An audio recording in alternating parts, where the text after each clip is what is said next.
Hello everyone, back again, this time for a section today called Piercing the Veil. So just make sure everything's working okay, you can hear everything while we wait a second. And for those of you who may or may not know what piercing the veil is, it was something we used to do a while ago where people would write in questions and then we would have a developer answer the questions. I think back in the day it was MJ, Mark Jacobs, who answered the questions, and then we would put them up on the website. So today, for those of you who might not know much about the game and you might not be following Camelot Unchained, I'm going to tell you a little bit about the veil and then we'll get to some of your questions. So as you can find on the wiki, which I completely want to recommend and is maintained by the public, backers and non-backers, who want to contribute information that is correct about the game, you can read about the veil and some of the facts about the veil. It's a living, sentient, and closely connected being to the world of Camelot Unchained. It's very sensitive to magic and has a great concentration of it, usually caused by bigger battles, and can easily trigger a veil storm. The veil is a natural ambient and scene for the endless battles of the stealth classes, Veilwalkers and Veilstalkers. The first breaking of the world happened when the veil was pierced, and it responded violently. Veil reacted to the piercing by creating the devastating veil storms, some culminating into cataclysmic malevolences that destroyed the known world or changed its surviving residents to new races or abominations. As a living thing, the veil seems to respond with emotion, although it is part of the fabric of reality.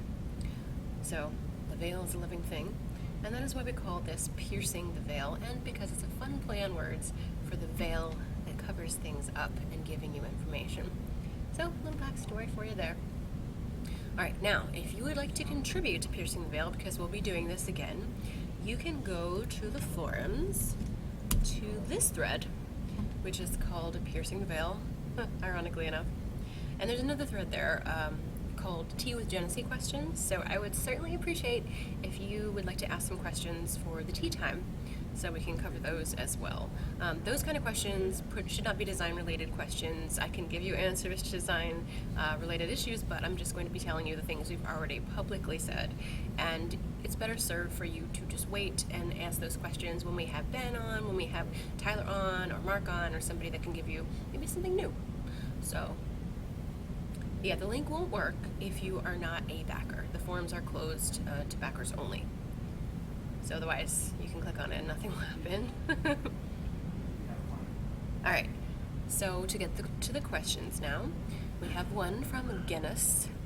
And Guinness is asking, any more shorty or monstrous races in the pipeline? And these are all answered by Mark Jacobs, so these are his words, I'm going to read to you. He says, yes to the former, so yes shorties, and no monstrous races, at least for now. We need to create more humanoid races in the short term, then we can turn our attention to races that are more legendary in their appearance. Second question by Guinness. Any chance of user stories based on Kickstarter and Builder rewards progress in the future? And absolutely is the answer to that. Foggy asks, what is the biggest hurdle you guys have making the transition from alpha to beta? That's a good question. The answer? Same hurdle as always. Not enough programmers for all the tasks we have to complete in order to launch Beta 1. The good news, however, is that the technical hurdles that we have encountered so far have been overcome. It hasn't been easy. The team is doing an excellent job in both leaping over the hurdles and also getting in gameplay at the same time. Bartus, I hope I'm pronouncing that right, asks, at which state is the crafting at the moment? I think that's a question a lot of people are interested in. And the answer, as of this writing, the crafting system is residing happily on my spreadsheets, where you can see how refining, is going to work when it's implemented in the game. In the terms of shaping and making, I should be done with the final first pass at the formulas needed. I've also got about 25 materials, internally we're calling them substances for now, modeled. And with that, I can make alloys and then use those alloys to create a weapon. By next week, I'll have armor and building blocks for Cube in this system as well. So, good question, Bartus. Let's see. More to that question, in terms of how crafting will work in the game in Beta 1, it will be more mud-like than a modern MMORPG. What's important for now is to get the calculations in and tested as soon as possible.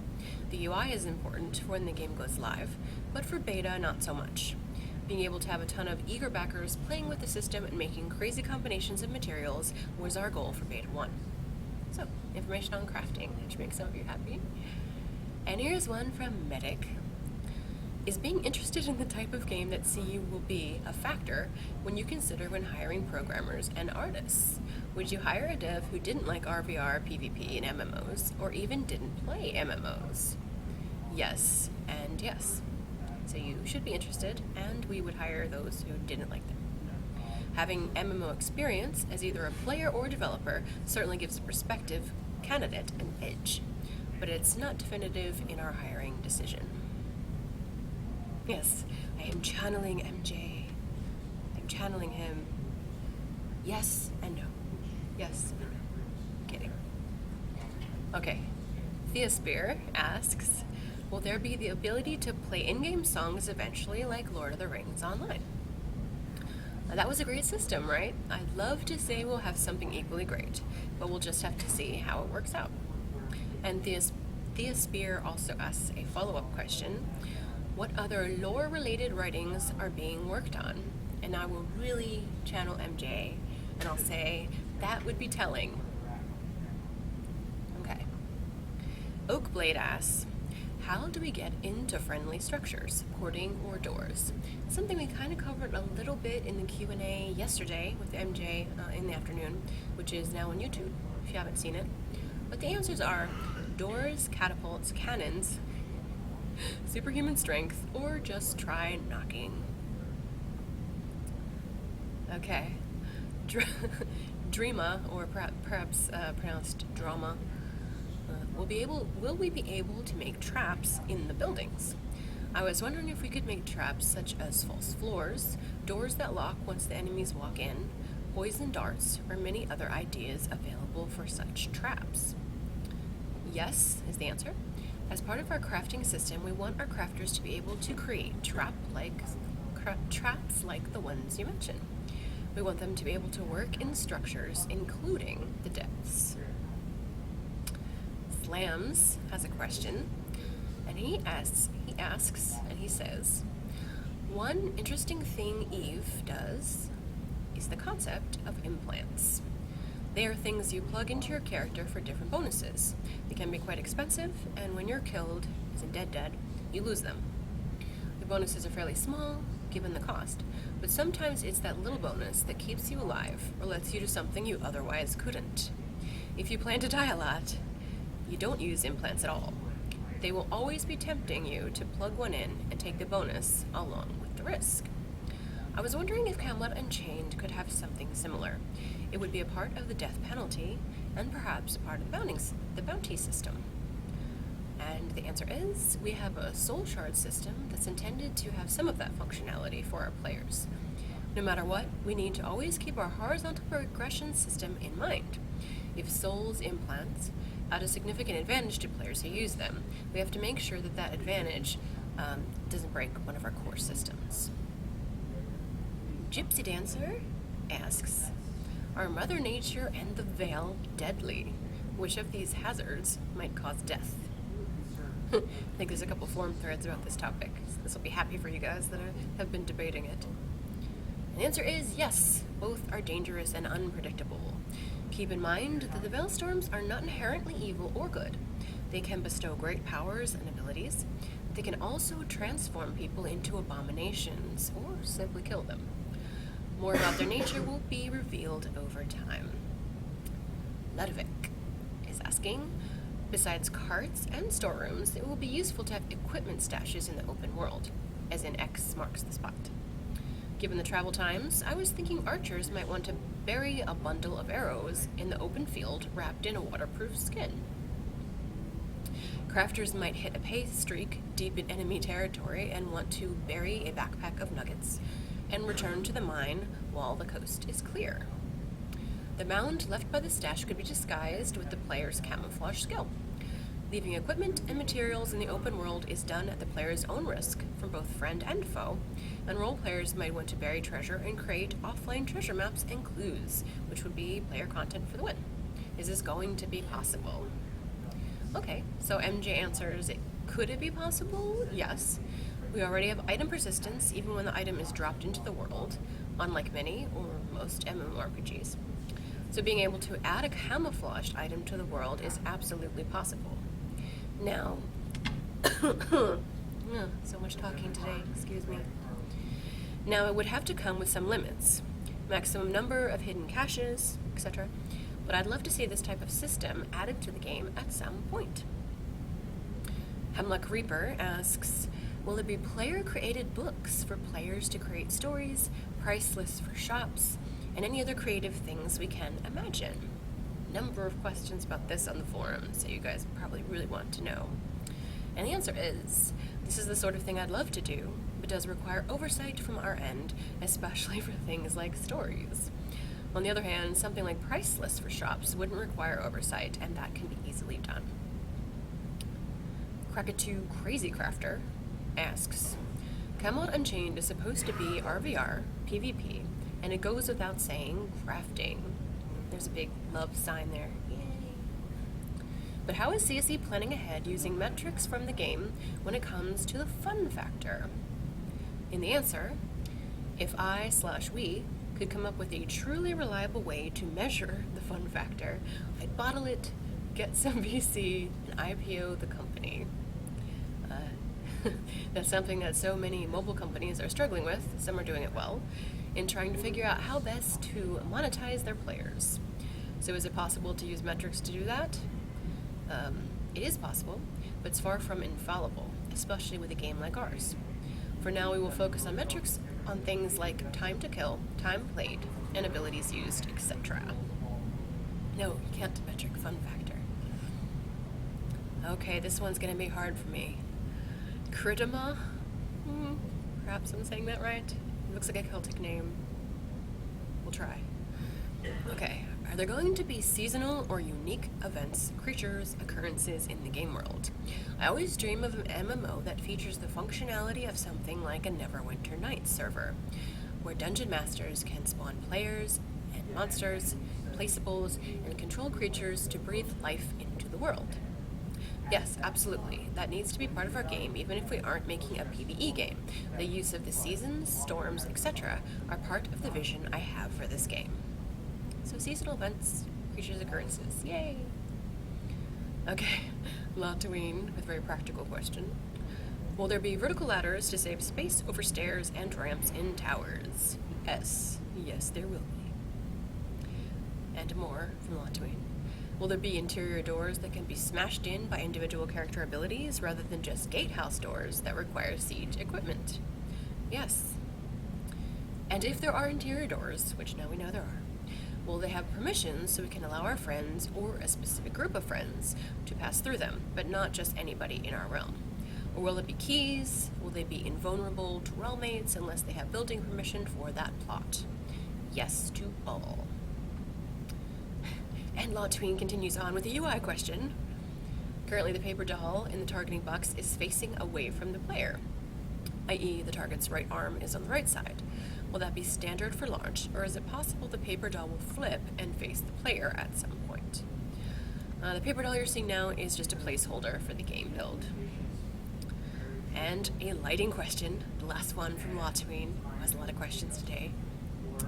With the recently announced lighting system, is there a certain number of corners a light source will be able to go around before it no longer adds to the ambient light of an area? Or is that more of a distance and numbers of reflection calculation?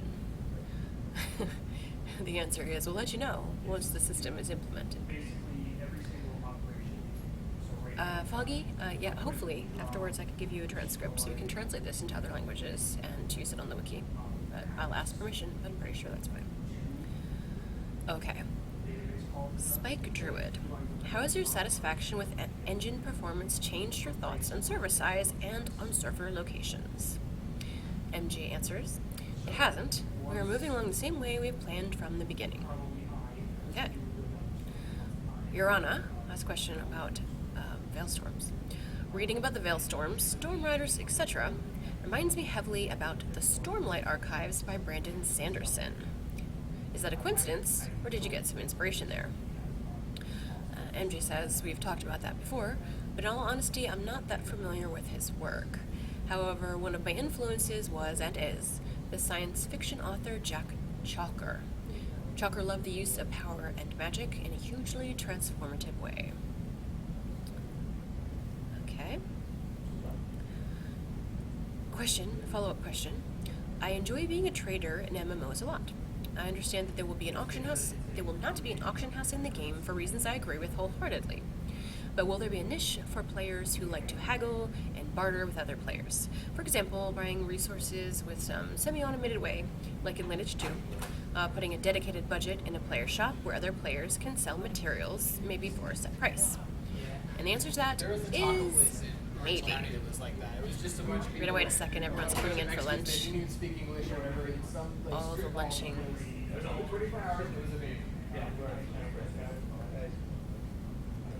Okay, next question is by Medic, I think again. Couple questions by him. Will you continue to use the user story cards once Beta 1 begins? And yes. Will there be Beta 2 checklists? And if yes, when will it be released? Soon after Beta 1 starts, or more towards the end of Beta 1?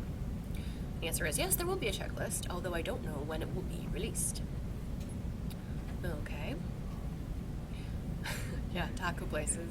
Everyone's excited about the food they were eating today. That's some noise in the background you're hearing. Yay, food. Okay, back to the questions.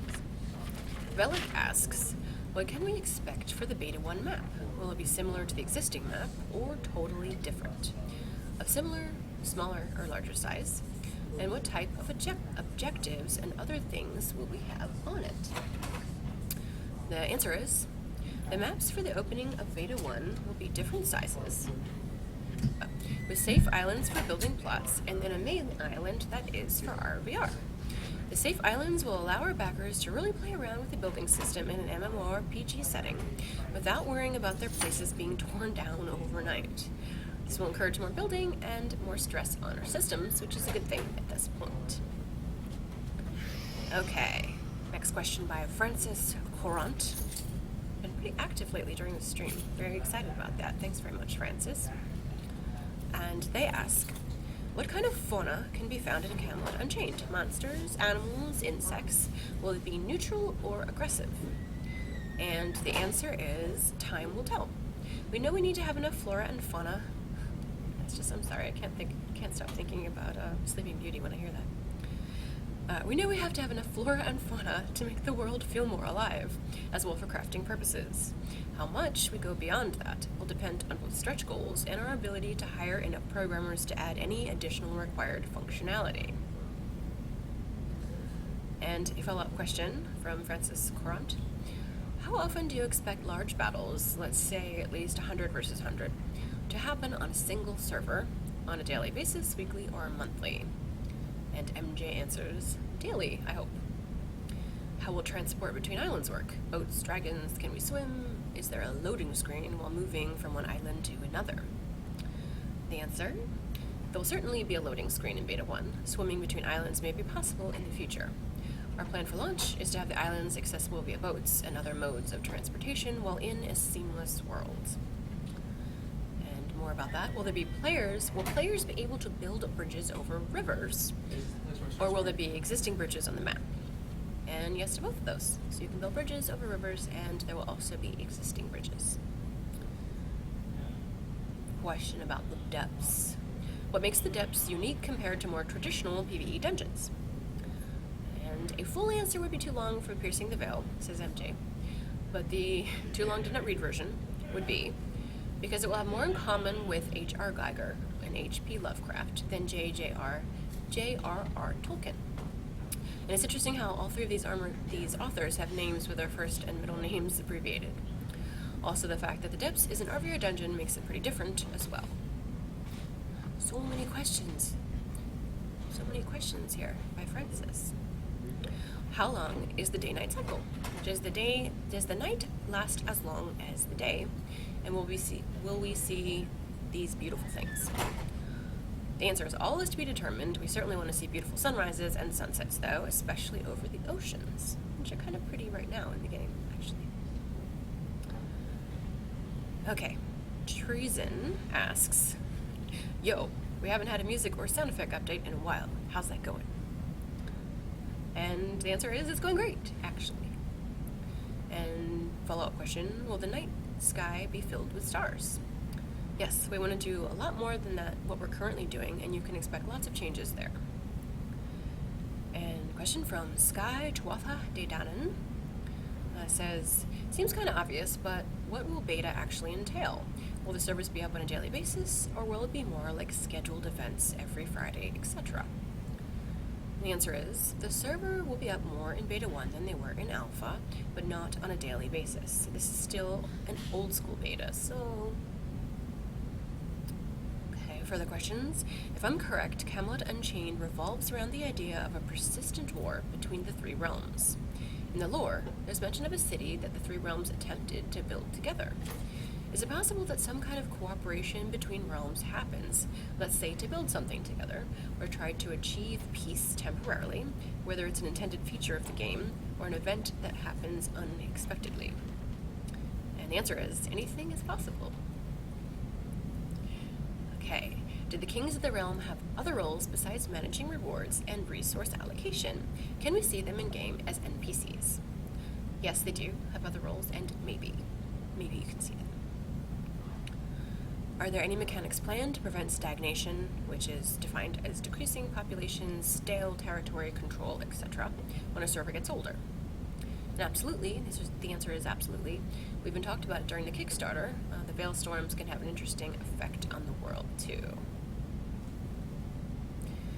And question, in one of the BSC videos, which you can find on YouTube, there's a playlist called BSC, if you've missed any of those. I think it was discussed that some mines would be underground, using the word bubbles. In the case of this feature is still planned for the game, how will it work? Yes, this feature is still planned for the game, is the answer. And follow-up to that, is it supposed to be instanced? Will they be part of the island map or separated? And the answer is they will be below the island map, but not instanced. Another question, could the story evolve in a way that impacts on the game's design? Could we see changes to the lore that will affect the world? Are players able to influence the storyline in some ways, maybe in regard to the lore, like Veil, Emissaries, the Three Swords, Stabilizers, the One True City, etc.? And the answer is not really, at least in terms of the game design. But in terms of lore, sure, that's possible.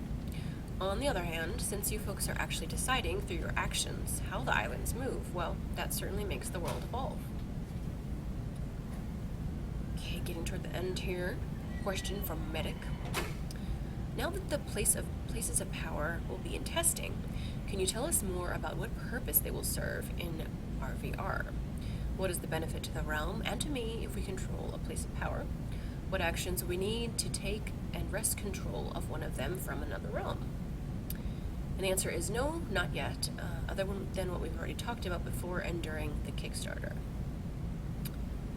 And Guinness, last question is from Guinness. He says, is there any new information available about the Stormwatch? The actual building, not the tier. The answer is no new information. Getting the building in for the opening of Beta 1 has not been a focus for us. Okay, thank you guys for all the really awesome questions, and certainly appreciate that. Obviously, piercing the veil cannot happen without you. So if you would like to, I hope you will go to this thread. It's on the forum, so if you are a backer, you'll be able to access that. If you'd like to ask a question and you are not a backer of the game, you can go here and email us your question, and then you can add that as well. So again, thank you guys, and the next thing that's coming up on our live stream list is Painting All the Things, which is at 3 p.m. Eastern Time, 8 p.m. UTC, and 12 p.m. Pacific Time, where you can watch Michelle illustrate, and you don't want to miss that. So come back in another, what time is it now? Another hour or so, and you can watch Michelle illustrate. So thank you guys. See you in an hour.